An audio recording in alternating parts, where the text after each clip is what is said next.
যারা আল্লাহ পাকের সাথে জুলুম করেছেন তাদের মরণ ওই সমস্ত বান্দাগুলোকে তারা নিজ নিজ ঘরে যারা জুলুম করেছিল অত্যাচারী করেছিল আল্লাহ রব্বুল আলামিন তাদেরকে দুনিয়া থেকে বিদায় করে নেওয়ার সময় তারা মুখ থুবড়ে রুমের ভেতরে ঘরের মধ্যে তারা পড়েছিল। কিছুই বুঝেন নাই, আমি বুঝাইয়া দিলে বুঝবেন। আল্লাহ পাক স্মরণ করে দিচ্ছে ইতিপূর্বে যারা জালেম ছিল, যারা জুলুম করেছে দিনের প্রতি, ইসলামের প্রতি, আলেম ওলামাদের প্রতি, নবীদের সাথে যারা গাদ্দারি করেছে, দুই নাম্বারি করেছে, হাজার হাজার বার বলার পরও যারা ঈমান আনে নাই, জুলুম করেছেন, আল্লাহ পাক তাদেরকে এমন শক্ত করে ধরেছিল তারা মুখ থুবড়ে জমিনের উপরে পড়েছিল। কার কথা? সূরা হুদের ৬৭ নম্বর আয়াত। পরের আয়াত আল্লাহ পাক বলছেন, অবস্থা দেখে, তাদের পড়ে থাকার অবস্থা দেখে মনে হচ্ছিল যেন তারা কোনোদিন সেখানে অবস্থানই করে নাই, বসবাসী করেনি। মনে রেখো, সামুদ জাতি তাদের মালিককে দম্ভ করেছিল। আরো জেনে রাখো, নির্মর্ম ধ্বংস হয়েছিল সামুদ জাতির জন্য একটা বিপজ্জনক। সামুদ জাতির নাম শুনছেন আপনারা? আদ জাতির নাম শুনছেন? নূহ আলাইহিস সালামের কথা নাম শুনছেন? ফেরাউন নমরুদের নাম শুনছেন? এগুলো আল্লাহ পাক কেন দিয়ে রাখলেন? এখান থেকে আমাদের শিক্ষা আছে না নাই? প্রিয় কলিজার টুকরা ভাইয়েরা, কান লাগান, সংক্ষেপে বলে দিই, মানুষ ধ্বংস হয় কি কারণে? পৃথিবীতে সম্মান আর ইজ্জত নিয়ে যদি আপনি থাকতে না পারেন, পৃথিবী থেকে যদি আপনি অপমানিত, লাঞ্ছিত হয়ে, ইতিহাস ঘৃণিত করে যদি আপনি দুনিয়া থেকে বিদায় নিয়ে চলে যান, এই বেঁচে থাকার চাইতে দুনিয়াতে আগে আগে মারা যাওয়াই ভালো। আল্লাহ পাক ক্ষমতা দেন, আর এই ক্ষমতাকে যদি আমরা সম্মানের সাথে টিকিয়ে রাখতে না পারি, তাহলে এর চাইতে আজকেই মারা যাওয়া অনেক ভালো। প্রিয় কলিজার টুকরা ভাইয়ারা, সামুদ জাতি ধ্বংসের কারণ হচ্ছে সামুদ জাতির আল্লাহ রাব্বুল আলামিন তাদেরকে ধ্বংস করেছিলেন। সামুদ জাতির ভিতরে আল্লাহ রাব্বুল আলামিন হযরতে সালেহ আলাইহিস সালাতু ওয়াস সালামকে পাঠিয়েছিলেন। কেন পাঠিয়েছিলেন? তারা যখন জুলুম করতেছিল, ওই সমস্ত মানুষগুলো যখন দুনিয়ার উপরে দম্ভ অহংকারের সাথে চলতেছিল, এই জন্য আল্লাহ পাক বলেন, খবরদার খবরদার, তিনটা জিনিস থেকে তোমরা বেঁচে থাকবা। এক নম্বরে হলো, টাকা হলে অহংকার করো না, গাড়ি একটু বড় হলে অহংকার করো না, বাড়ি একটু বড় হলে অহংকার করো না। মাঝে মাঝে তো আমি ভুলেই যাই আমারে সৃষ্টি করেছেন কে। ডানে বামে খেয়াল করার পরে মানুষকে আর মানুষই মনে করে না, এমন গাদ্দার আছে না নাই? সামুদ জাতির লোকেরা কি করত? পাহাড় কেটে কেটে খোদাই করে অট্টালিকা তৈরি করত। লম্বা চড়া মানুষ ছিল, তারা অনেক কারুকার্য জানতো। ওরা এক সময় মালিককে ভুলে গেল। আল্লাহ পাক তখন পাঠায় দিলেন সামুদ জাতির ভিতরে হযরতে সালেহ আলাইহিস সালাতু ওয়াস সালামকে। আল্লাহু আকবার বলেন। সামুদ জাতির মানুষ যখন অহংকার আর দাম্ভিকতা মনের ভেতরে পোষণ করলো, লেলে পেলে পুষে যখন বড় করতে থাকলো, তাদের মনের ভেতরে এরকম চিন্তা আসলো, আমরা পাহাড় কেটে কেটে খোদাই করে অট্টালিকা তৈরি করি, অনেক সুন্দর সুন্দর কাজ জানি। যখন মালিককে ভুলে গেল অহংকারের চোটে, আল্লাহ পাক সালেহ আলাইহিস সালাতু ওয়াস সালামকে বললেন, দৌড় দাও, চলে যাও সামুদ জাতির ভিতরে, তাদেরকে সতর্ক করে দাও, তারা কিন্তু সীমা লঙ্ঘন করছে। এভাবে যদি তারা সীমা লঙ্ঘন করতেই থাকে, আমি কিন্তু তাদেরকে পাকড়াও করব এবং শক্তভাবে ধরব। আসমান থেকে ধরতে পারি, জমিন থেকে ধরতে পারি, এরপরেও আমি মানুষ দেয়া ধরতে পারি। কারণ আমি অনেক সময় আল্লাহ রাব্বুল আলামিন আসমান আর জমিন বাদ দিয়া কিন্তু অনেক সময় জুতা দিয়েও ধরছে। কিটা ধরছে? নমরুদকে কি জমিন দেয়া ধরছে নাকি? আসমান দেয়া ধরছে নাকি? নমরুদকে ধরছিল সেই সময়ের খড়ম আর জুতা দিয়া। আল্লাহু আকবার। এরপরে নমরুদকে কিন্তু ধরেছিল ন্যাংরা মশাই। পাবনায় তো কোনো মশা নাই, জুতাও নাই, এত টেনশন কি? কোরআন আর ইসলামের পথে টিকে থাকবেন, উপরে থেকে ইহুদি খ্রিস্টান বৌদ্ধ নাসারা কোরআন আর ইসলাম বিরোধী যারা আছে, ইসলামের দুশমন যারা, সময় হলে আল্লাহ পাক তাদেরকেও সাইজ করার ক্ষমতা আছে না নাই?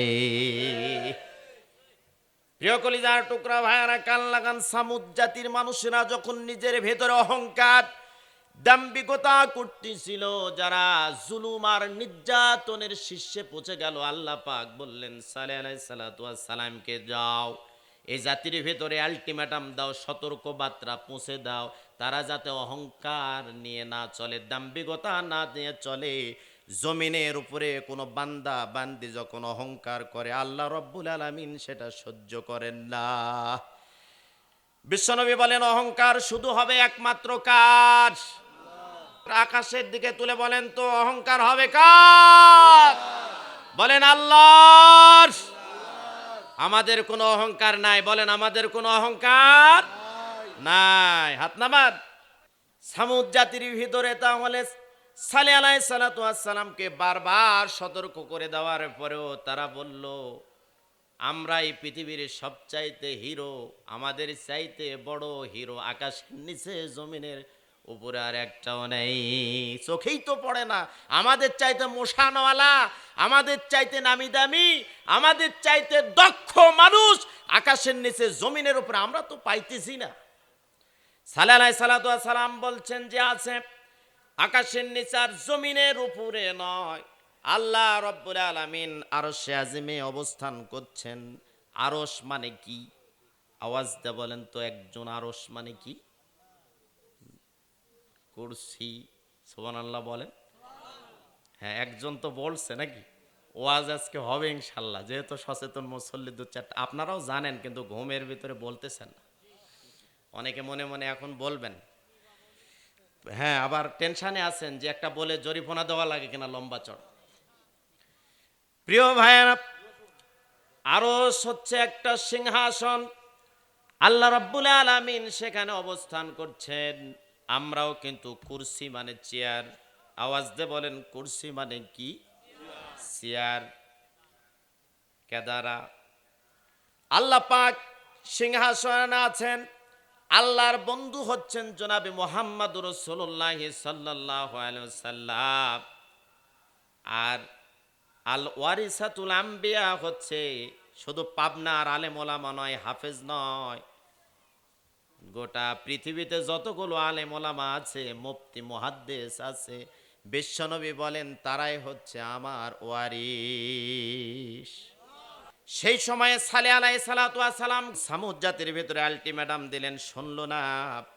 ওই সময়ে আল্লাহ রব্বুল আলামিনের নবী হযরতে সালেহ আলাইহিস সালাতু ওয়াস সালাম একটু মনে মনে একটু কষ্ট পেলেন যে আমি কি এই দাওয়াতি কাজ চালাইতে থাকবো না বন্ধ করে দিব। প্রিয় কলিজার টুকরা ভাইয়েরা, ওই সমস্ত প্রথম সারির নেতৃস্থানীয় লোকগুলো বলতে লাগলো, তোমার আল্লাহর যত এতই ক্ষমতা, তোমার আল্লাহর যদি এতই পাওয়ার হয়, তাহলে আমাদেরকে সরাসরি প্র্যাকটিক্যালি কিছু মুজেজা দেখাইতে হবে। ক্ষমতা আল্লাহর আছে না নাই? সালেহ আলাইহিস সালাতু ওয়াস সালাম বললেন, তোমরা কি শুনবা? বলল, ওই যে পাহাড় দেখা যায়, ওই পাহাড়ের ভিতরে জীবিত 10 মাসের উটনি, 10 মাসের গর্ভবতী উটনি যদি পায়ে হেঁটে এসে এখানে প্রসব করে, তাহলে আমরা বুঝবো তোমার মালিক সত্য, তোমার দাওয়াত সত্য, তুমি নবী সত্য। এইটা আমরা সাদাসাদি বিশ্বাস করে নিব। ক্ষমতা আছে না নাই? সালেহ আলাইহিস সালাতু ওয়াস সালাম বললেন যে পাহাড় থেকে এই ধরনের উটনি যদি আসে, তাহলে দেখার পরে আমরা বিশ্বাস করব। আল্লাহ পাকের কাছে সেজদায় পড়ে গেলেন, মালিক ক্ষমতা কিছু আমার নাই, কোনো পৃথিবীর মানুষের কাছে নাই, সকল ক্ষমতার মালিক তুমি রব, তুমি আমাদেরকে ফয়সালা দেখায় দাও।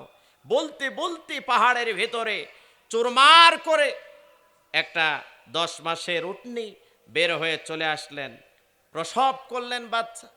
চোখের সামনে দেখার পরে যাদের হেদায়েত কপালে নাই, তারা জীবনেও কোনোদিন যত ভালোই ওয়াজ হোক, শুধু আমি সিদ্দিকুর রহমান নাসরুল্লাহ না, সৌদি আরব থেকে আব্দুর রহমান আর সোদা এসে যদি এখানে ওয়াজ করে, ডাক্তার জাকির নাইক যদি ওয়াজ করে, কোরআনের পাখি যদি বেঁচে থাকতো, আল্লামা দেলোয়ার হোসেন সাইদি এসে যদি এই মাঠে ওয়াজ করতো, হেদায়েত যদি কপালে না থাকে, তাহলে যেই আলেম এসে ওয়াজ করুক আর হেদায়েত হবে।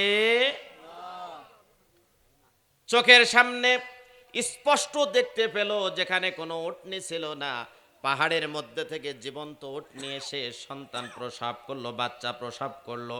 এরপরেও তারা বলতেছে সালেহ আলাইহিস সালাম হচ্ছে এই যুগের সর্বশ্রেষ্ঠ জাদুকর। বলেন নাউজুবিল্লাহ। কিছু সংখ্যক মানুষ সেজদায় পড়ে গেলেন, আর কিছু সংখ্যক মানুষ বলতেছে যে এটা হচ্ছে একটা টাটকা জাদুকর। তাছাড়া এটা কেমনে সম্ভব? আমাদের চোখের সামনে তো কোনো কিছু নাই, পাহাড় থেকে উটনি বের হলো, আর কারণটা কি? এ জাদু জানে। নবীজিকেও কিন্তু জাদুকর বলা হয়েছে, গণক বলা হয়েছে, কবি বলা হয়েছে। আস্তে আস্তে যত নবীগণ এসেছিলেন সবাইকে একই অপবাদ দেওয়া হয়েছে। আল্লাহ পাক বললেন, সালে রে, ও আমার পয়গম্বর শোন, এদের এমন শাস্তি দিব, আগামী দিনে যত মানুষ থাকবে সবাই এই সামুদ জাতির ইতিহাস ভুলবে না। 3 দিন টাইম দিলেন আল্লাহ পাক। সালেহ আলাইহিস সালামকে তাদেরকে সতর্ক করলেন। বৃহস্পতিবার থেকে শুরু হয়ে গেল কোরআনের আয়াত, এটা ওয়াজ। বৃহস্পতিবারে তাদের চেহারাটা হলুদ বর্ণ আকার ধারণ করলো। কি বর্ণ? হলুদ হয়ে গেল। তারা মহা খুশি। কালো চেহারা থেকে হঠাৎ করে হলুদ হয়ে গেলে খুশি না বেজার? খুশি। ওরা তো আর বুঝতেছে না যে এই হলুদটা কোথা থেকে হচ্ছে। বৃহস্পতিবার শুরু হয়ে গেল। তাফসিরে এসেছে এই ঘটনা, কুরআনুল কারীমে এই ঘটনা স্পষ্ট করে আল্লাহ পাক বলে দিলেন, দুনিয়াবাসী শোনো, ধরি না, যদি কখনো ধরি পৃথিবীর কোনো মামা কিন্তু আর ছাড়াইতে পারবে না। আল্লাহ ধরার পাকড়াও বড় কঠিন। বৃহস্পতিবারের দিনে ফেসটা হলুদ হয়ে গেল। শুক্রবারের দিনে প্রত্যেকের শরীর চেহারাটা লাল হয়ে গেল। হলুদ থেকে যখন লাল হয়ে গেল, তারা তো আরো মহা খুশি। তবে কিছু কিছু মানুষ চিন্তায় পড়ে গেল, কারণ কি? বৃহস্পতিবারে হলুদ, শুক্রবারে লাল, টেনশন আছে না নাই? পাবনার মুসল্লিয়ান কিরাম, আয়নার সামনে যখন যাবেন, আপনার যে চেহারা আছে, চেহারার ভেতরে যদি অন্য কোনো আকার ধারণ করে, আপনি ফ্রেশ ওয়াশও দেন নাই, চুনও দেন নাই, কোনো কিছুই দেন নাই, হঠাৎ করে চেহারার ভেতরে যদি অন্য কোনো আকার ধারণ করে, তাহলে টেনশন আসতে পারে কিনা? বৃহস্পতিবারে হলুদ আর শুক্রবারে কি? সবাই বলেন। শুক্রবারে লাল হয়ে গেল, শনিবারে হলুদও শেষ, এরপরে লালও শেষ। সমস্ত আল্লাহ বিরোধী, ইসলাম বিরোধী, নবী বিরোধী, জমিনের উপরে যারা দম্ভ করে, অহংকার করে, যারা বড়ত্ব ঘোষণা করে যারা চলল, শনিবারের দিনে সবার চেহারাটা হয়ে গেল কালো কুৎসিত। ক্ষমতাকার জুড়ে একটা ঝড় শুরু হয়ে গেল, এলোমেলো ঝড় শুরু হয়ে গেল। সমস্ত মানুষগুলো ভয়ে আতঙ্কিত হয়ে এমন জোরে সিডর শুরু হয়ে গেল, ভূমিকম্প শুরু হয়ে গেল। মানুষগুলো আর চিত হয়ে কেউ নাই, উপর হয়ে যারা জীবনে আল্লাহরে সেজদা দেয় নাই, অহংকার করেছিল, আল্লাহ পাক তাদেরকে ধরে ধরে ভূমিকম্পের ভিতরে উপর করে মাটির শ্বাসে মিশে দিয়েছেন। এমন মনে হলো আমি যে কোরআনের আয়াতটা পড়লাম, এই জায়গায় সামুদ জাতি যেখানে ধ্বংস হয়েছে, মনে হচ্ছিল এই জায়গায় কোনো মানুষই ছিল না, কোনো জনবসতি ছিল না। ক্ষমতাকার। তাহলে সামুদ জাতি ধ্বংস হলো কারণটা কি প্রিয় ভাইরা? অহংকার, দাম্ভিকতা। তারা অনেক কাজ জানতো। আমরাও কিন্তু অনেক সময় অহংকার করি, আমি এই কাজ জানি, ওই কাজ জানি, এই কাজ আমি পারদর্শী। এই অহংকার আসে না? অহংকার কিন্তু চলে আসে। এই জন্য অহংকার আর দাম্ভিকতা হচ্ছে আল্লাহর চাদর, ওইটা ধরে টানাটানি করলে আল্লাহ বরদাস্ত করেন না।